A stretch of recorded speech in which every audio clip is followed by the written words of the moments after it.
Menteri rangba kejela Konrad ke sangma ulapan bena ya kajing job ke bakrau halor ke kam sam bording ha kejela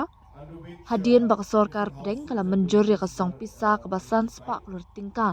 ban penyok boarding shek itu kishnong bat kilong yeng ke badang shongdum hapo ka revamped distribution sector scheme RDSS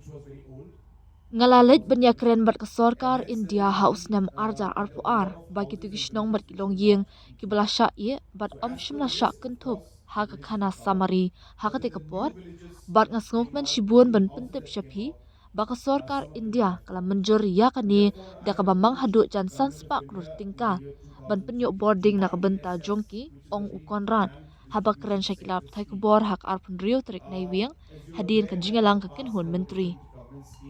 Katkum ka jing ong ka jong u kani kan penbet ya ki jingduna ka bami na ka khana samari jong usnam arjar khatway ka ban kedup e ki long yeng long sam ki barang thamai ki bam sham la shak kentup ha ka te ka jing pynpoi boarding ha ki te ki snam ki baladam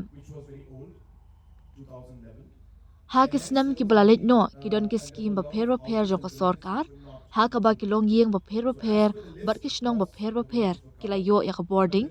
Henry ya baro kini ki jingpan poi boarding la pun shong nong rim ling ba ka thub balalum bat ling ba ka khana samari ka bala slam ha ka badai jong snam arjar khatway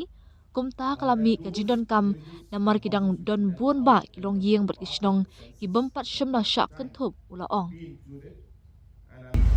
RDSS, which is a revamped distribution sector scheme.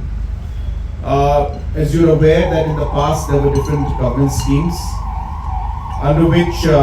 different households and villages were electrified. But all of this electrification and that happened was based on the certain list and census that was there, which was very old, 2011. And hence there was a need and there were a lot of houses and villages which were not included. So as per the list, of course, the villages were covered. But then the new villages which came out, the new houses that came out, some of them were left out. And therefore, I had approached Government of India in the year 2022 that those villages and houses which were left out and were not part of the census at that point in time be included. And I'm happy to inform you that Government of India has agreed to it. And a sanction of close to about 500 crores has been made to include the list as per the list which was submitted at that point in time.